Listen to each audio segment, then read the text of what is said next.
Buenos días, mis amados hermanos. Veo más poquitos de los que hoy llegaron. Hace algunos años, gracias a Dios, hace años, tuve una discusión con unas personas familiares, quiero aclarar. Y en esa discusión donde el calor y las emociones salen a flor de piel, uno de ellos me dijo, para ofenderme, y lo logró, créame, para herirme, me dijo: usted es una normal. A mí me dolió eso, viniendo de alguien a quien yo aprecio, ya, un familiar. Usted es una normal. Esto es como introducción a lo que vamos a ver hoy en 1 Tesalonicenses capítulo 2. Vamos a 1 Tesalonicenses capítulo 2. Porque si lo aplicamos a lo espiritual, hay muchas cosas que no nos hacen normales. Yo les preguntaría a ustedes, mis amados hermanos, si nosotros los que estamos hoy acá reunidos somos cristianos normales o anormales. Porque no es normal que un cristiano no esté dispuesto a sufrir por su fe. No es normal que un cristiano creyente no anhele oír la verdad de Dios. No es normal que una persona que se dice que es de Cristo busque reunirse acatando el deseo divino de estar congregados. No es normal. Pero tampoco es normal lo que vamos a ver hoy en 1 Tesalonicenses capítulo 2, versículo 17. El texto en el contexto es hasta el verso 20, pero hoy solo vamos a ver el verso 17.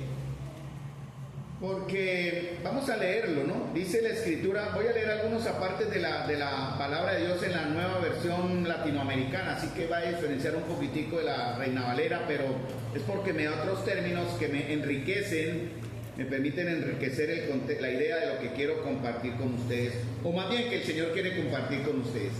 Porque, hermanos, hemos estado preparando estos con mucho temor, mucha reverencia, y estoy más que seguro, hermano, no por lo que yo diga acá, sino por la palabra, la Biblia. Lo que usted va a leer en la Biblia, que Dios le va a decir a usted, o yo puedo decir hoy: Dios ha hablado. Dios ha hablado. Muy bien. Entonces, 1 Tesalonicenses capítulo 2, versículos 17 al 20. Lo voy a leer en el Reina Valera, que es el que tengo a la mano. Pero en algunos momentos en mi compartir con ustedes, amados hermanos, usaremos la nueva traducción Biblia latinoamericana. Dice aquí: pero nosotros, hermanos, separados de vosotros por un poco de tiempo, de vista, pero no de corazón, tanto más procuramos con mucho deseo ver vuestro rostro. Por lo cual quisimos ir a vosotros, yo, Pablo, ciertamente, una y otra vez, pero Satanás nos estorbó. Porque ¿cuál es nuestra esperanza o gozo, corona de que me gloríe? ¿No lo sois vosotros delante de nuestro Señor Jesucristo en su venida? Vosotros sois nuestra gloria y nuestro gozo. ¿Cuál es la marca distintiva de un cristiano? Preguntaría. ¿Qué es lo que puede o que debe distinguir a un cristiano, a un creyente? ¿Cuál es la evidencia que una persona verdaderamente discípula o seguidora del Señor? Testimonio, frutos. Pero el Señor lo dijo, el Señor lo mencionó en Juan capítulo 13, versículo 37, el verdadero distintivo que nos va a diferenciar de otros, y es la marca del cristiano. En esto conocerán todos que son mis discípulos, que os améis, o si se tienen amor los unos a los otros, o que os améis los unos a los otros. Entonces, la evidencia de que una persona verdaderamente discípula o discípulo del Señor es el amor. Pero desafortunadamente, así como muchos cristianos son anormales en su deseo, en su anhelo profundo de estar donde está el Señor, somos anormales, hemos sido anormales en muchas de nuestras acciones como hijos de Dios, como el orar. Somos anormales para orar, somos anormales para desear congregarnos, somos anormales para obedecer, somos anormales para oír la verdad de Dios, somos también anormales, y eso es lo que no queremos hoy que suceda, sino mejorarlo, en mostrar el distintivo como cristianos, en este caso discípulos del Señor. El domingo anterior en el Congreso los que estuvimos ahí por la gracia del Señor, sirviendo al Señor, y no al hombre, sino al Señor, nos distinguimos por algo, nos compartieron unas camisetas muy bonitas, un poquitico salía de talla, algunos, el gorrito le tocó usar otra porque yo pedí XXL y llegó XXL, pero XXL quién sabe dónde, porque me entró así, me tocó entregársela a Francisco.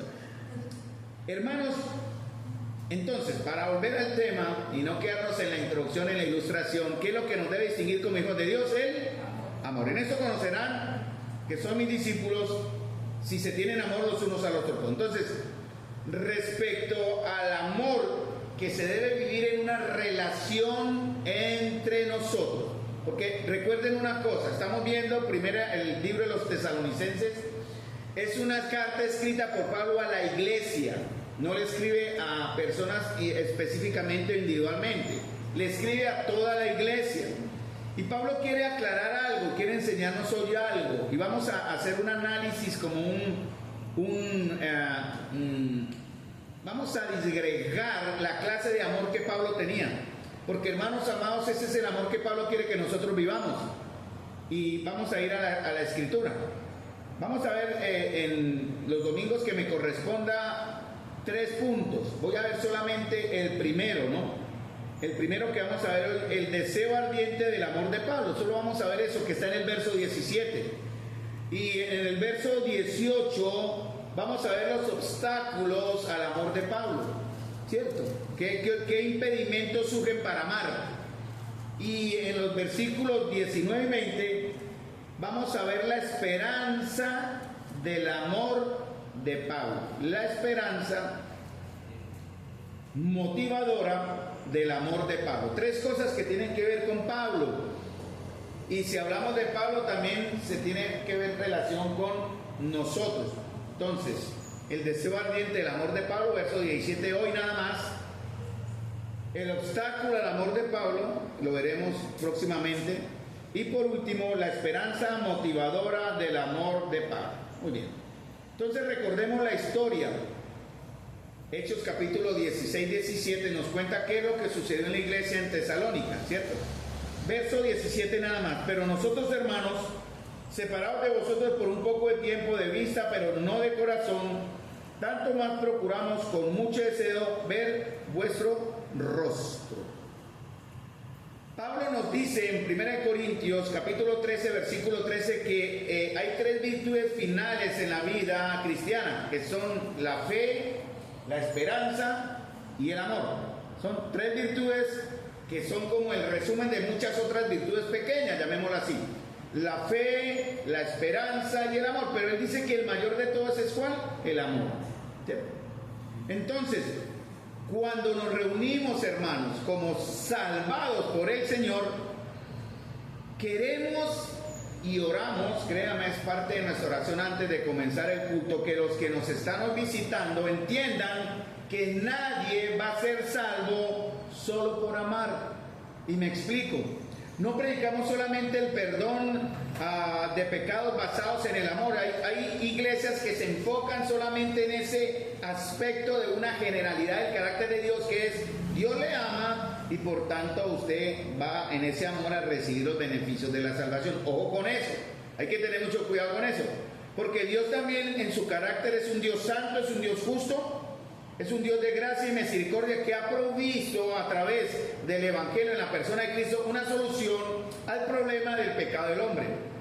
La Biblia no dice ama y serás salvo. La Biblia dice cree en el Señor Jesucristo y serás salvo. Entonces nadie será salvo por amar. Así usted que reciba los beneficios de una comunión muy agradable que los que nos visitan hoy de pronto se aplica a usted. Ese amor de desconocidos que hasta ahora van a conocer, valga la redundancia, o de aquel que le trajo y le invitó en ese amor. Somos salvos, hermanos, por creer, hermanos y amigos, pero todo aquel que ha sido salvado por la gracia y por medio de la fe, eso se va a evidenciar. Ustedes mencionaron ahorita el término frutos, ¿no?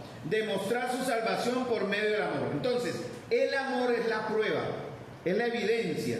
Al hombre, a nosotros se nos ha dado la capacidad de amar de varias formas, ¿no? Y hasta cierto punto. Pero solo hay una forma de amar que viene de Dios. ¿no? Porque el amor es de Dios. Dice en 1 Juan capítulo 4, versículo 7. Y Ulises comentó, no sé si, no me di cuenta si era el texto, pero era muy cercano a este y tiene que ver con el tema de hoy. Amados, dice Juan en 1 Juan capítulo 4, versículo 7. Amados, amémonos unos a otros porque el amor es de Dios. Todo aquel que ama es nacido de Dios y conoce a Dios. Entonces, hermanos, si no estamos amando con el amor de Dios, somos cristianos anormales.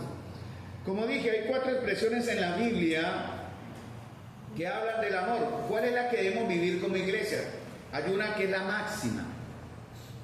Hay otras que son muy particulares. Por ejemplo, el amor estorge, en griego, que es el amor del parentesco, el amor del padre al hijo. ¿Se debe vivir en la iglesia? Sí, pero también en nuestra vida diaria, ¿no? El amor de los padres hacia los hijos. Es un amor leal, comprometido, sacrificial, que se desarrolla en el contexto de familia. Entonces, los que somos padres podemos vivir ese amor. Yo no puedo vivir el amor estorge con Kevin, aunque puedo vivir el que le sigue, que es el amor fileo. Es la otra clase de amor. Dios nos ha dado los 3 primeros que voy a mencionar. El estorge, que es para amar a los hijos, a la esposa. El fileo, que es el amor fraternal, de amistad, el efecto entre amigos, ¿cierto? Es un amor mutuo y recíproco, basado en la afinidad y en la camaradería. Entonces, en la iglesia debemos amarnos con el amor fileo. Amén. ¿Podemos todos amarnos con el amor estorge? No. Está uno cuarto que solo se aplica muy específicamente, que es el amor eros. El amor eros es el amor romántico y pasional, es un amor físico, emocional, que incluye atracción y deseo. Entonces, el amor eros solo se puede vivir entre quienes, entre los que son parejas, entre esposos. Yo no puedo amar a Mayerly, que es mi cuñada, con el amor eros. Ojo con eso, ¿no? Hay que tener mucho cuidado. No puedo... Y no se debe con cualquier hermana o hermano varón a hembra o hembra a varón decir que ama a ese hermano con un amor erótico. Hay que tener mucho cuidado. Solo está permitido en la iglesia el estorge, el fileo, el eros es muy particular, pero viene uno que solo trae Dios. Nos ha dado el Señor. 1 Juan 4:7 ya lo leí, ¿cierto? Recordémoslo. Amado, Pablo menciona 3 veces este término que voy a mencionar. Amado, en griego es agapetos. Amémonos, agapao, unos a otros porque el amor agape es de Dios. ¿Cuál es el amor que debemos compartir en la iglesia? Entre todos, el amor agape, que es el amor que le ha entregado el Señor a usted. Nacimos con los 3 primeros, eros, fileo, estorge.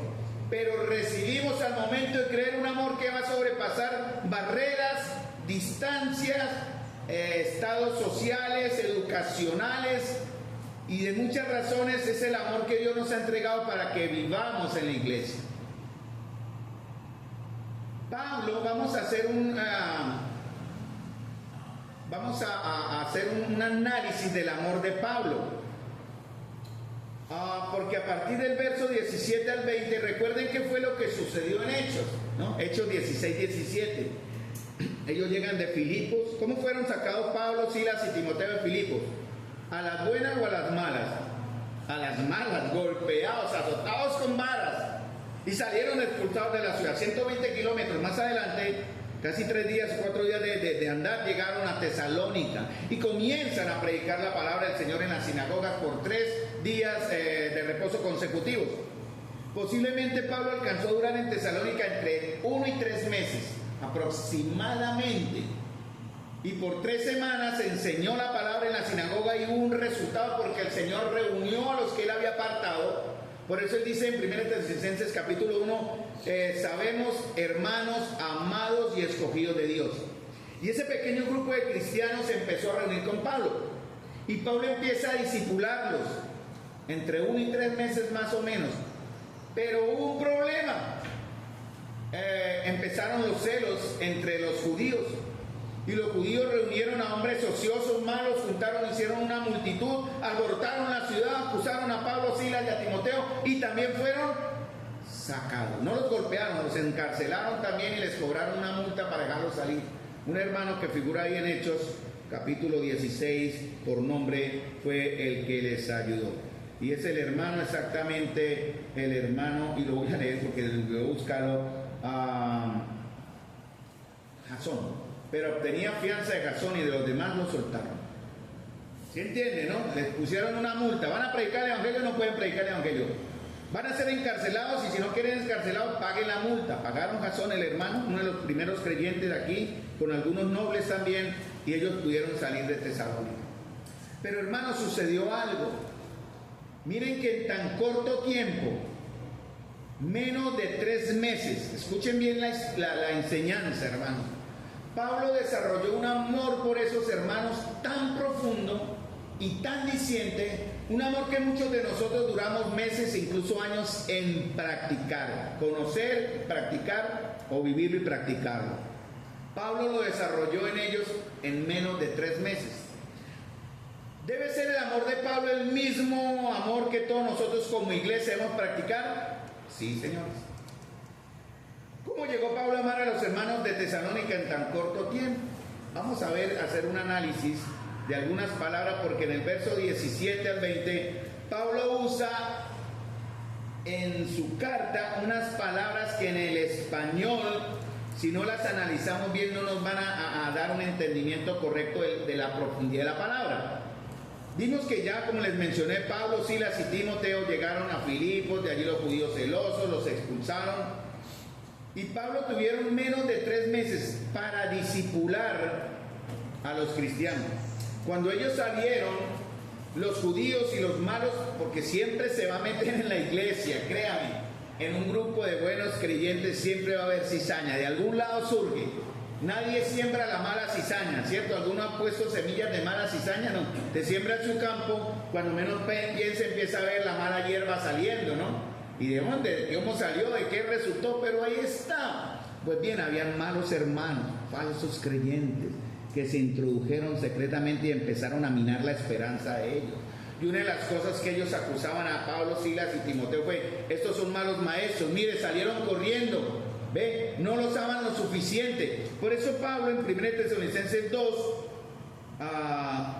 1 en adelante, él comienza a hacer una defensa no de él, sino del evangelio. Y presentando una defensa del evangelio, él les va a recordar cuánto llegó a amarles. Hermanos, ¿cómo fue posible en menos de 3 meses amar a una serie de hermanos con una profundidad como la que vamos a ver hoy? Vamos a ver la primera parte en el verso 17. Ahí nos vamos a quedar hasta donde me alcance el tiempo. Si no, seguimos en el próximo con la continuación del verso 17, lo que falte, o del 18, que es el que sigue, que tiene que ver con cuáles obstáculos tenemos al amor. Dice entonces el verso 17: pero nosotros, hermanos, separados de vosotros por un poco de tiempo, de vista pero no de corazón, tanto más procuramos con mucho deseo ver vuestro rostro. Hasta ahí. Entonces, ¿cuál era la razón de la tristeza de Pablo? ¿Cuál era la razón? ¿Qué Pablo decía? Pablo estaba muy triste por algo. ¿Por qué? Por la separación para la cual fue obligado a sus amados hermanos en Tesalónica, ¿cierto? Él usa unas palabras que vamos a ver aquí en el texto más adelante. Pablo y su equipo fueron separados de la iglesia de manera abrupta, violenta, ¿no? Demasiado rápido. Sin embargo, en tan corto tiempo, vuelvo a recordarles, desarrollaron un profundo amor por sus hermanos. ¿Cómo es posible eso? Hermanos, eso solo es posible por la obra de Dios. A veces, hermanos, como no dejamos que Dios sobre nuestro corazón, Dios no puede y no nos puede obligar a amar a otros de acuerdo al amor que ya nos entregó. Recuerden 1 Juan 4:7, el amor es de Dios. Él ya nos dio una capacidad de amarnos los unos a los otros. Que no lo hagamos ya es nuestra responsabilidad y culpa. Sin embargo, ¿cómo fue posible que Pablo, Silas y Timoteo amaran a este grupo de hermanos tan rápido? Porque ellos hicieron eco al amor que Dios implantó en sus corazones para poder entonces aplicar lo que dice Juan capítulo 13, versículo 35. En esto conocerán que son mis discípulos si os amáis los unos a los otros. Esto solo es una obra de Dios, ¿cierto? Una obra de su amor a través de ¿quién? Del Espíritu Santo, que es el que está también en nosotros, que nos da la capacidad de amar de la manera correcta. Nosotros mostramos amor entre nosotros porque Dios es amor. Dios obra para amar. Hermanos, y cuando no hay amor, deducción muy normal, cuando no hay amor en una comunión de hermanos, ¿qué es lo que sale de ahí? ¿De quién viene? de Dios? Digo que no, ¿cierto? Sería lo contrario a la obra de Dios. No está el afecto transformador del Señor, todo lo contrario. ¿Cuál es el origen que hay siempre? La carne, Satanás y otras situaciones que la Biblia menciona, pero no llegaremos allá. Entonces, 1 Juan 4:7. Hay algunos, a veces nuestros padres, yo le he visto en el almanaque Las Cabañas, el nombre Agapito, ¿no? ¿Han escuchado el nombre Agapito? El nombre Agapito viene de ser amado. El nombre Agapito significa amado. Pablo dice aquí, amados, Agapito o agapetos. Amémonos, agapao, que es la acción, unos a otros, porque el amor agape es de Dios. Entonces Pablo está aquí diciéndonos que nuestra responsabilidad, hermanos, es amarnos, ¿cierto? Siendo amados de Dios, actuar amándonos, usando el amor que Dios ya implantó en nosotros a través de su Espíritu. No hacerlo, hermanos, es pecado. No hacerlo de esta manera es una falta a lo que Dios nos ha entregado, ¿no? Porque el que sabe hacer lo bueno y no lo hace, también es pecado. Entonces Pablo va a usar tres palabras en este verso 17. Tres palabras. Vamos a verlas. Son profundas. Son palabras que dicen mucho.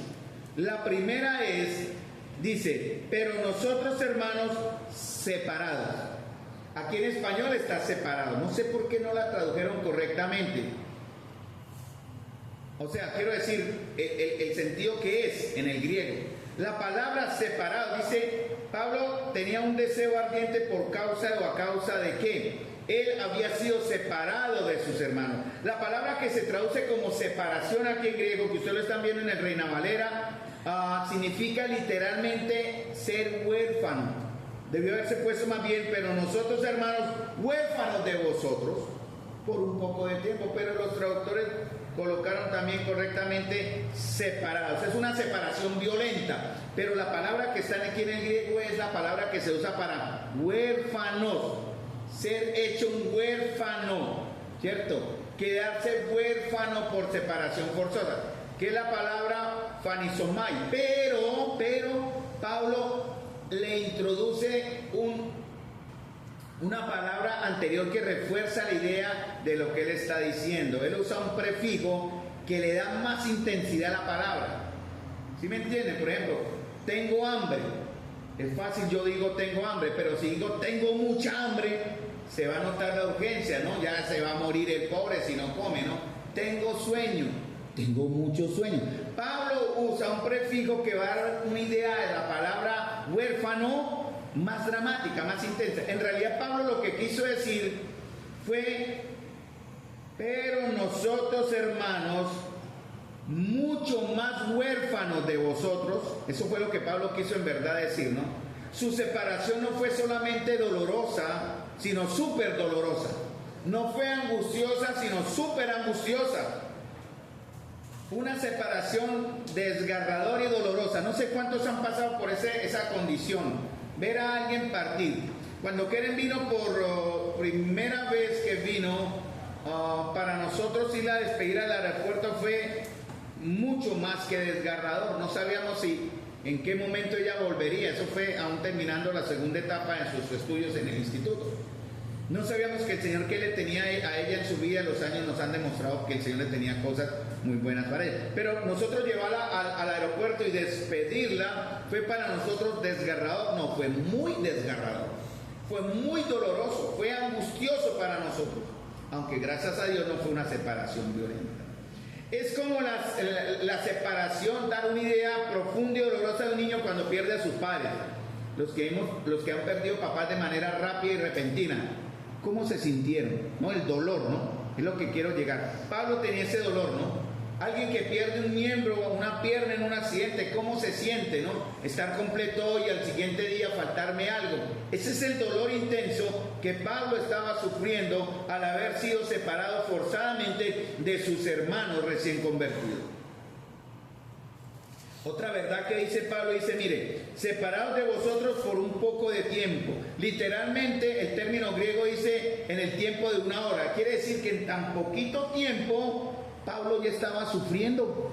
Miren, hermanos, esto nos enseña mucho. Porque, hermanos, hay hermanos anormales. Voy a usar el ejemplo también que se les hace fácil ausentarse de la comunión y no extrañan la comunión en el pueblo del Señor. Pablo con la segunda parte dice, separados, huérfanos de ustedes por un poquito de tiempo. Pablo quiere dar la idea en ese aspecto de que miren, no hace mucho que fuimos sacados y ya los extrañamos, ya queremos volver a ustedes. Y para Pablo esta corta separación en tiempo, digamos que fueron sacados hace un mes por dar una idea, y ya en un mes Pablo, en esta breve ausencia, para él era muy largo este asunto. Hermanos, ¿sí nos sentimos así cuando nos ausentamos de la comunión? ¿Cómo es nuestro estado anímico al separarnos de la comunión del pueblo de Dios? ¿Qué tanto anhelamos en verdad? Hay hermanos que se desaparecen por semanas, meses, y después vuelven como si nada. Y hay de ustedes, si les pregunta qué estuvieron haciendo, se ofenden. Por eso nadie participa en la cena si se ausenta más de varias semanas, no puede. Hay que saber qué estuvo haciendo, cómo fue su vida. Porque algunos muy inocentemente, algunos descaradamente, perdónenme en ese adjetivo, o algunos muy frescamente vienen y participan de los símbolos habiendo estado en condiciones no correctas delante del Señor. Por eso el pastor, los hermanos que pastoreamos, tenemos que estar pendientes de las ovejas que se ausentan. ¿Qué están haciendo? ¿Dónde están? ¿Cómo están actuando? ¿Cómo es nuestro estado anímico? Es a donde quiero llegar, hermanos, al separarnos de la comunión de los hermanos. Nos sentimos de verdad así huérfanos, desamparados, dolidos, angustiados porque no compartimos comunión. Esa era la idea que Pablo quería dar. Y esa es la característica del verdadero amor en una iglesia. No es el amor de Dios le bendiga y el abracito que es bueno, eso es cariño, eso es afectivo, pero no es el amor profundo. No es el amor que se esconde las cosas, sino que las comparte. A veces orgullosamente no compartimos dolor. Hermanos, hay que abrir el corazón, pues en una asamblea sana, y nosotros anhelamos que nuestra congregación sea sana de esa manera, que usted pueda abrir su corazón si tiene dolor y no ser menospreciado. Obviamente no va a pasar. Y que sea atendido, que tampoco va a pasar, pero le retamos a que tenga la valentía y el valor de abrir su corazón. Cuéntenos qué está sucediendo en su vida, qué dolor tiene, qué angustia pasa.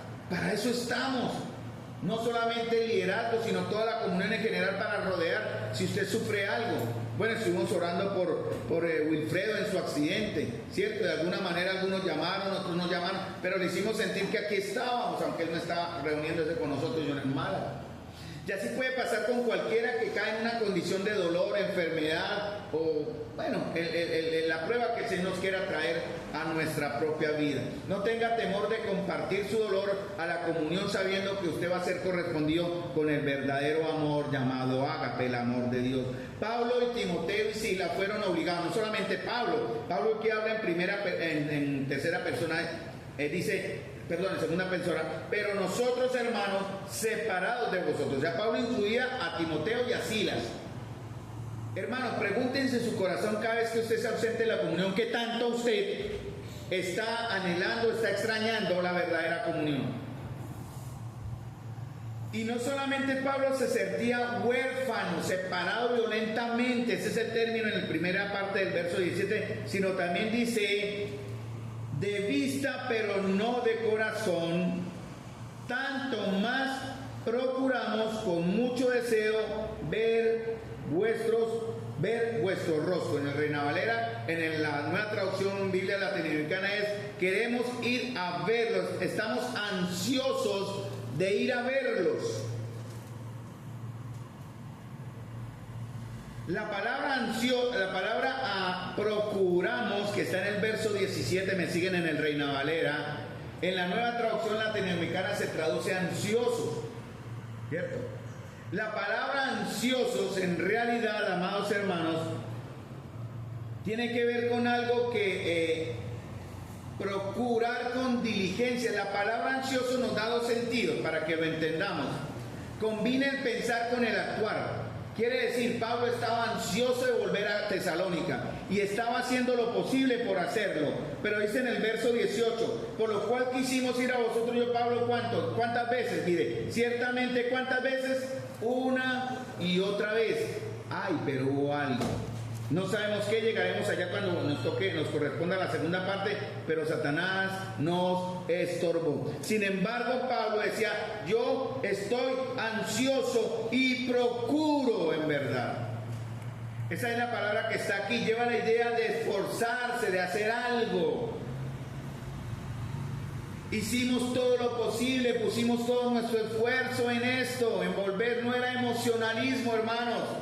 Era una emoción que lleva a la acción, ese es el amor que Dios quiere que tengamos. Hay algo que impida venir, algunos, ay, no tengo para el transporte, no voy. Aquí han llegado hermanos que se han venido a pie cuando no tenían transporte. Eso mostraba el verdadero deseo y la ansia, ¿cuándo? De venir. Algunos, si les duele media uña, ya no vienen a la comunión. Si les duele alguito, ya no van porque no la aman. Seamos correctos, no la anhelan. Y si el Señor les está invitando, vale poco la invitación del Señor. Pero Pablo dice, estoy muy ansioso, procuro en verdad. Estoy haciendo planes para ir, hay que ahorrar, voy. Hay que buscar el transporte, lo busco. Pero Pablo decía, bueno, hubo unas situaciones que lo impidieron en el verso 18, ya llegaremos allá. Desafortunadamente en la iglesia hay cristianos anormales que solo tienen ansiedad pero no actúan. Todo se queda en buenas intenciones y deseos, pero no hacen algo por venir. Ese es el gran punto, porque Pablo dice, lo que estamos hablando aquí, el verso 17 al 20, es lo que el Señor quiere, en el ejemplo de Pablo, que vivamos siendo una iglesia como Tesalónica. Ese es el punto central de todo el tema de Tesalonicenses, ser una iglesia como los de Tesalónica, ser creyentes cristianos como los hermanitos en Tesalónica, aunque habían ahí algunos que ya podían ser considerados como cizaña. Por ejemplo, otro ejemplo personal, hermanos, tenemos tiempo de no ver a Keren. Nos sentimos, ya lo dije, huérfanos y separados de ellos. Hablo de Peter y de mi hija y de la nieta de Elizabeth Sofía. Pero sé que ellos, Peter y Keren, están haciendo, también estando ansiosos, porque ellos lo expresan, pero están haciendo lo posible por venir a vernos. Están ahorrando, están trabajando duro y con ellos se mezcla con nosotros también la ansiedad y la dolorosa expectativa de no conocer, por ejemplo, en el caso personal, a mi nieta, ¿cierto? Queremos disfrutar la comunión con Peter y Ken. Y ellos están ansiosos por venir y están haciendo el esfuerzo por venir en el tiempo del Señor. Ese es el ejemplo. Pero muchas veces, mis amados hermanos, nosotros no estamos ansiosos por venir a la comunión. Cualquier cosa nos va a separar. No, que hay que hacer mercado, vamos y llegamos más tarde. Cosas así, no doy ejemplo, me vienen a la mente. Cualquier cosa, hermano. Cualquier excusa es válida.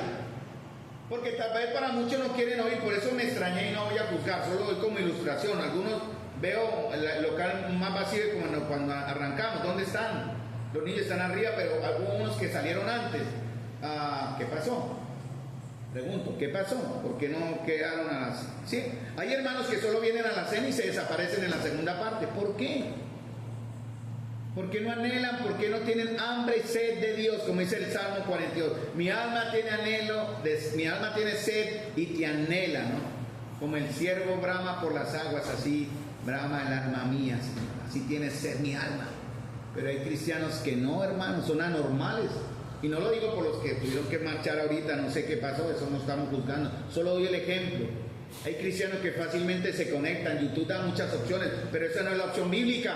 Estar aquí congregados voz a voz, cuerpo a cuerpo, sentir el abrazo, el amor y la oración de la comunión perfecta de los santos de Dios, porque el Señor está acá y prefieren ir a colgarse al internet y ver su predicación de domingo. No es correcto, hermanos. Entonces Pablo usa la primera palabra, huérfanos, que aquí en el Reina Valera es separados, pero Pablo es más intenso, ¿no? Muy huérfanos, muy separados, es una separación muy dolorosa, pero también dice, tanto más estamos ansiosos, estamos procurando en verdad, no nos vamos a quedar ahí, queremos hacer lo posible para ir. ¿A qué hora se levanta usted un domingo para venir a la iglesia? Sea honesto, no me dé respuesta, pero ¿a qué hora honestamente está usted levantando para anhela el Señor, mi Señor está allá? Porque Él dice, cuánto han anhelado estar con vosotros y compartir con ustedes esta Pascua antes de que padezca. Y cuánto no se echen culpa, y algunos se miran los unos a los otros. No se echen culpas, porque el primer responsable de eso es el varón. Y si la varona no está lista, venga si usted varón. Hermano, es un ejemplo, pero es solo para llamarle la atención, hermanos, a que pensemos que tanto estamos amando venir. Ese es el punto. 5 minutos antes de las 9:30 nos estamos alistando, ¿no? 10 minutos, 1 hora, 2 horas, media hora. Los que viven lejos, vean, muy loable y muy diciente ese testimonio, los que viven bien lejos. A veces se demoran, ¿cierto? Por esas circunstancias, pero están llegando cada vez más temprano. Sí, eso hay que reconocerlo. ¿Y la gloria para quién es, amados? Para el Señor, ¿cierto? Eso no es para ganar puntos allá que hay una chuleadito que llegó antes de las 9:30. Buen cristiano, buen cristiano. No, hermanos, eso es para el Señor y lo hacemos por amor a Él, porque somos sus discípulos. La otra palabra que Pablo usa, no solamente eran huérfanos, muy dolorosamente separados, sino también estamos ansiosos, procuramos, haremos lo que sea para ir a ustedes. No es la ansiedad que paraliza, no es la ansiedad que lleva a la acción. No me voy a quedar quieto, me levanto y voy. Creo que cantamos, ¿cierto? ¿A qué hora debemos levantarnos a orar, hermanos? ¿Cuál es el ejemplo? De madrugada. ¿Y eso qué implica? Tengo ansias y deseo de orar ahí en la cama, encobijadito. Padre amado, Señor, le aseguro que usted se duerme. Hermanos, hay que salir de la cama, arrodíllese ahí y muestre que su ansia y su gran deseo, su anhelo se vuelve realidad al actuar. Mire, porque hay otra palabra, tercera parte del verso, ya para terminar prácticamente. Pablo entonces nos muestra 3 cosas, se las recuerdo rápidamente. Entonces, la separación de sus hermanos, ese era el deseo ardiente de Pablo, él deseaba estar con sus hermanos, la palabra huérfano. Segundo, la palabra ansioso o procurar, no, muy ansioso, yo procuro estar. Pero hay otra que está después de procurar, que es que, ¿cuál es la palabra que está ahí en el Reina Valera? ¿Con qué? No, un deseo no. Mucho, ese es el superlativo. Claro, es bueno tener un deseo, pero es mucho más loable tener mucho deseo, ¿no? En la nueva traducción latinoamericana es, dice, se me perdió aquí, ay Jesucristo. Pero no se va a recordar de usted, por en persona. Se me perdió. Bueno, hermano, tranquilo. Vamos entonces para no perder el hilo. Entonces Pablo tiene otra manera de mostrar su amor. No solamente me siento huérfano de ustedes, me duele estar lejos de ustedes, sino estoy haciendo algo, estoy ansioso, estoy buscando la manera de ir a verlos porque les amo. ¿Cómo? Con mucho deseo, ¿cierto? Mucho deseo. Ellos querían volver a Tesalónica, no solamente porque el amor de Dios que estaba en ellos, y es el amor que todos y cada uno de nosotros tenemos, hermanos. No diga, si usted es hijo de Dios, usted tiene el amor de Dios en usted. Eso lo da el Espíritu Santo. Y ese amor tiene que llevarlo, tiene que movernos a actuar. Pero también Pablo estaba preocupado por el crecimiento espiritual de sus amados hermanos. Mis amados, entonces lo otro que Pablo decía era: tengo un gran deseo de ver vuestro rostro. ¿Por qué? Porque Pablo lo dice en el capítulo 3, miren lo que Pablo dice, él dice, capítulo 3, por lo cual, no pudiendo soportarlo más, del mismo capítulo, ¿no? Capítulo 3 de 1 Tesalonicenses, enviamos a Timoteo. Pablo decía, me duele estar separado de ustedes, estoy haciendo lo posible por volver, pero también tengo un gran deseo de ver su rostro porque he escuchado cosas, estoy oyendo cosas, entonces y envía a Timoteo, lo manda ahí. Tal vez él no podía acercarse mucho a la ciudad por la multa que le pusieron con Jasón, no, Pablo no puede venir, no, largo de acá, no puede regresar. Entonces él envía a Timoteo, capítulo 3, versículo 1. Y Pablo lo vamos a ver rápidamente, sé que el tiempo no va a alcanzar, pero la gloria es para el Señor. En 1 Tesalonicenses capítulo 3, verso 1, verso 2, verso 5, verso 6 al 8. Ahí vamos a ver unas palabritas muy interesantes. Y dice Pablo, por lo cual nosotros, la idea era que ellos, de quienes están hablando, Silas también y Timoteo, no pudiendo soportarlo más, acordamos quedarnos solos en Atenas. Pablo dice no pudiendo soportarlo, habla de él, pero él envía, dice acordamos con Timoteo y Silas que él se quedara en Atenas solito, pero que enviase en el verso 2 a Timoteo, nuestro hermano, servidor de Dios y colaborador nuestro en el Evangelio. ¿Para qué? Para confirmaros y exhortaros respecto de vuestra fe. Porque para Pablo, siendo el pastor, recuerden cómo los trata él en el capítulo 1, versículo 10, ¿no? Él los trata como hijos, versículo 11, ¿no? Los trata como el padre, mire, los trata como el padre varón que cuida de ellos. En el verso 11 también los trata como hijos. En el verso 7, él es la nodriza, ¿cierto? La madre que cuida a sus propios hijos. Y aquí los trata también como, ay, he perdido a mis hijos, me siento huérfano. Entonces Pablo estaba preocupado por el bienestar espiritual de estos hermanos. Hermanos, esto tiene que ver, mis amados hermanos, muy importante con la razón del discipulado.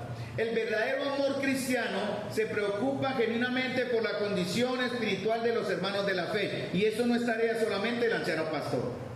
Algunos dicen, como es el anciano, él es el que se encarga de la visita, él es el que se encarga de la amonestación, exhortación y reprensión, él es el que prepara la palabra y la expone. Yo no, yo simplemente recibo, soy simplemente un consumidor del evangelio. Y no es así. En una asamblea netamente y correctamente cristiana, todos hermanos somos discípulos y responsables los unos a los otros. Y recordemos, hermanos, que quien va a dar el crecimiento es el Señor. Dios es el que da el crecimiento.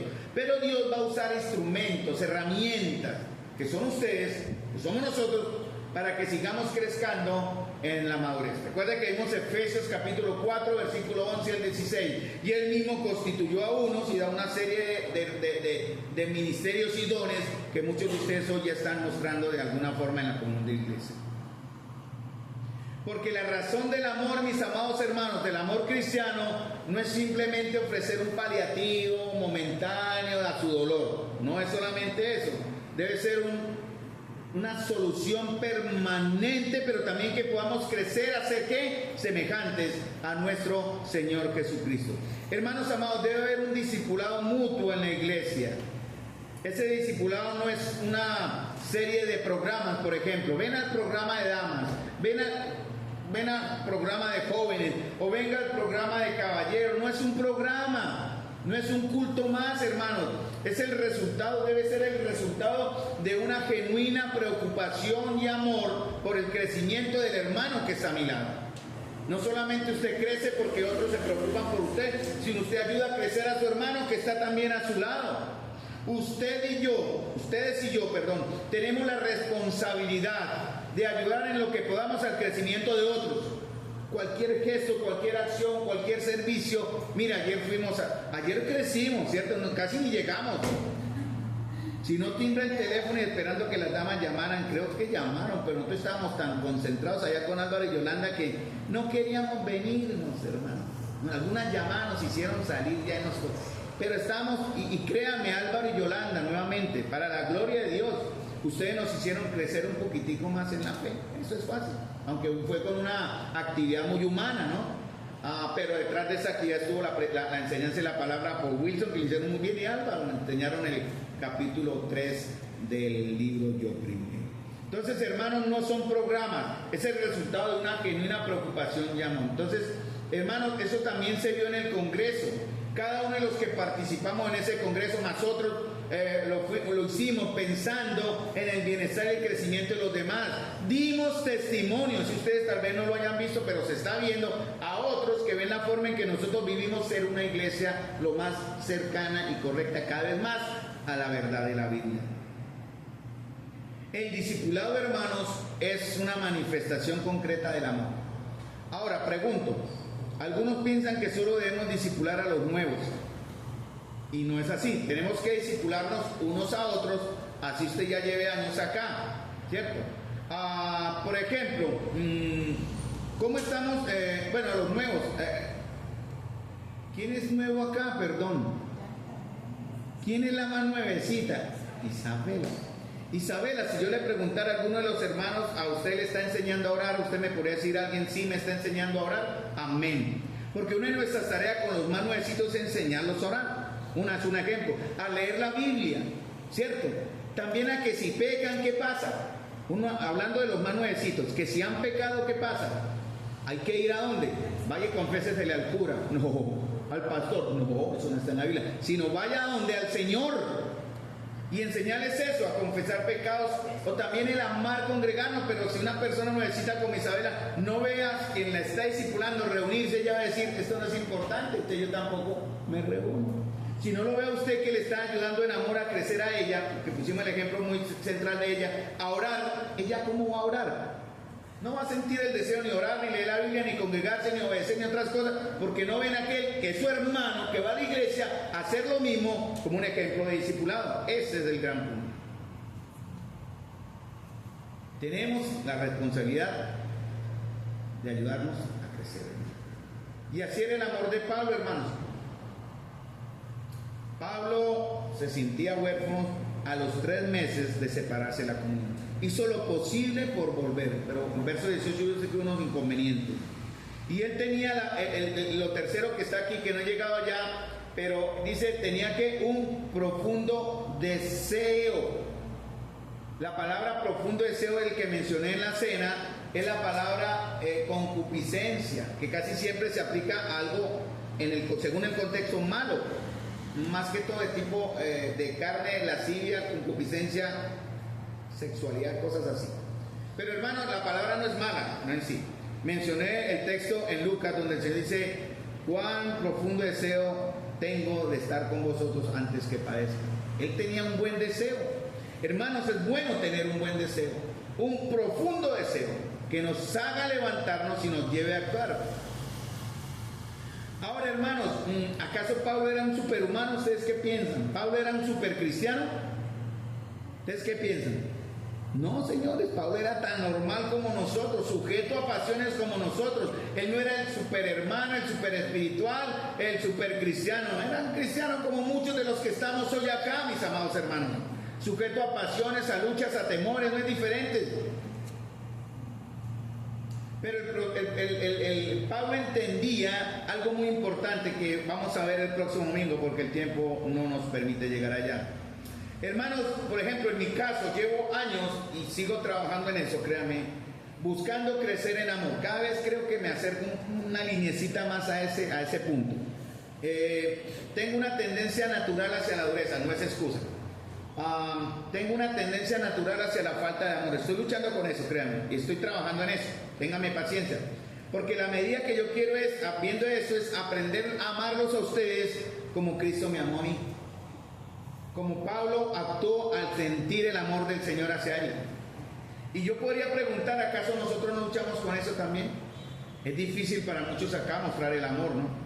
Pablo no nació con esta capacidad, se la dio el Señor. Él no era así, pero llegó a serlo por algo que vamos a ver el próximo domingo. Él no nació con una disposición natural hacia el amor. Recuerden cómo empezó el Hechos 9, Hechos 8, fanático, ¿no? ¿Qué más era? Perseguidor de la iglesia. Iba a buscar a los cristianos en Damasco cuando el Señor le encontró, ¿no? Incluso cómplice de asesinato cuando mataron a Esteban, él cuidó sus ropas, ¿no? Llegó a perseguir a los cristianos con odio y con fanatismo, y antes de ser cristiano él tenía la capacidad de odiar, de hacer daño, hasta que Cristo lo encontró, amados. Por eso nosotros debemos tener otras capacidades ahora superiores a las que nos llevaban antes a odiar, a rechazar, a no tener perdón, a buscar siempre tropiezo en la vida de mi hermano. Cuando él se encontró con Cristo en el camino a Damasco, el odioso Saulo se convirtió en el amoroso Pablo por el poder del Espíritu Santo. ¿Saben por qué sabemos esto? Verso 17, primera parte. Pero nosotros, hermanos. Él podía llamar a esos cristianos que antes quería matar, hermanos. Mire el que está a su lado, de verdad, con corazón. Mire, aunque hemos hecho esta dinámica muchas veces, de corazón usted puede decir en su corazón delante del Dios que está aquí presente, usted es mi hermano. ¿usted es mi hermano? Pregunta. O sí, usted es mi hermano. ¿Cómo le demostraría a usted? Y el próximo vez que nos veamos, vamos a continuar con la segunda parte del verso 17 porque no alcanza, pero les voy a comentar, les voy a compartir el secreto de Pablo. El secreto es que Pablo nunca olvidó lo que había sido. Y precisamente por eso nunca dejó de maravillarse del amor de Cristo por él. O sea, el hecho de que Pablo se sentía tan amado por el Señor le movió a amar a otros sin condición. Hay un texto a ver si lo encuentro.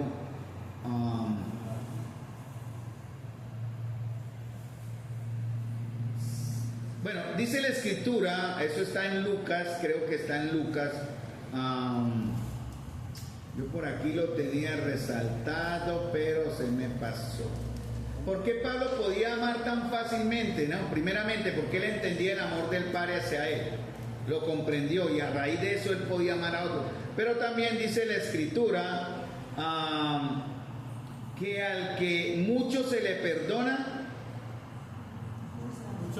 mucho ama.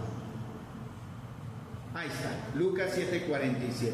Pablo entendió esa verdad. Esto es como una introducción al próximo mensaje, de la segunda parte del verso 17 nada más, o lo que falta del verso 17. ¿Por qué Pablo llegó a amar tan dolorosamente, tan ansiosamente y con tan gran deseo a unas personas que solo en 3 meses conocía? Nosotros llevamos acá años conociéndonos y a veces luchamos para amarnos. Sea otra gran verdad. Pablo entendía esta verdad en Lucas, que dijo Jesús: por lo cual te digo que sus muchos pecados le son perdonados porque amó mucho. Mas aquel a quien se le perdona poco, ama poco. ¿Cómo es la cantidad? ¿Cómo es el nivel de amor de usted, hermano? Mire su corazón, su nivel de 1 a 10. De 1 a 10, no de razón. Cuente su amor que tiene hacia su hermano de 1 a 10. Y ahí se va a dar cuenta usted la actitud que tiene delante del Señor por haber sido perdonado. Porque muchos de nosotros nos comportamos como arrogantes y soberbios expecadores, que pensamos que más bien le hicimos un favor a Dios cuando nos acercamos a Él. Cuando Él nos perdonó, le hicimos un gran favor. Y nos falta amor y amar, porque creemos que no fuimos tan malos como aquellos. Y podemos señalar a un hermano, ¿no? Yo no soy tan malo como aquel o aquella. Entonces, como no fuimos tan pecadores, pues no soy tan malo. No tuvimos que ser perdonados de muchas cosas como aquellos. Por eso dice que el que a quien se le perdona poco, poco ama. Porque él piensa que no fui tan malo, entonces no tengo que amar de una manera tan profunda al que está a mi lado. Pero eso no es así, mis amados. Eso no es así. Pablo entendió, y vamos a colocar mi punto aquí para no olvidarme. El secreto de Pablo. ¿Cuánto le amó el Señor, mis amados hermanos? Yo les invito a que estemos reconsiderando en nuestras casas ahora al salir todo esto en la palabra, hermanos. Hasta dónde llega el alcance del amor de Cristo por nosotros. Pablo lo entendió. Vamos a ver unos textos en Filipenses y bueno, otros más. Y al entenderlo, él actuó. Y de esa manera Pablo mostró que el amor de Dios estaba en él. Hermanos, que podamos mostrar nosotros, los que estamos aquí en la comunión cada vez mejor de Santa María, que el amor de Dios está en nosotros. Y que ese amor se lleva y se manifiesta en cosas visibles. Termino. Algunos recibieron ustedes un regalo ahorita al descanso, ¿cierto? ¿Algunos recibieron algo? No. ¿No recibieron limones desagradecidos? Muy bien. ¿Le dieron gracias al amor de Dios en esa hermana que tuvo? El amor de Dios la motivó. No sé, cargar el bulto y todo. A Juan, que también fue el que dio el permiso, ¿no? ¿O es cultivo suyo, María? No, entre ambos. El hombre fue el que la cargó. Gracias, hermano Juan, por la ofrenda de los limones. Denle gracias al Señor primero y al amor en ejemplarizado que vimos ahorita al descanso de la hermana que ofrendó ahí unos limoncitos para ustedes. Ese es el amor de Dios en acción, ¿cierto? Energes, amor de Dios en acción, tiene que ver con eso. Padre Celestial, Señor bendito, gracias te damos, Señor, por este momento en que podemos ver a través de tu palabra la grandeza de tu amor. Gracias, Señor, porque nos das aún una oportunidad de que ese amor implantado en nosotros florezca, Señor. Y ese amor puesto por tu Espíritu en nosotros, que no teníamos, que es nuevo, que es personal tuyo hacia nosotros, nos lleve, Señor, de una manera visible, sacrificial, de orfandad dolorosa, de ansiedad en acción, de deseo profundo, Señor, a buscar la comunión de tu pueblo cada día. Te damos las gracias, Señor amado, por tu comunión aquí, y porque Cristo en esto también es honrado y glorificado. Te damos las gracias en el nombre de nuestro Señor Jesucristo.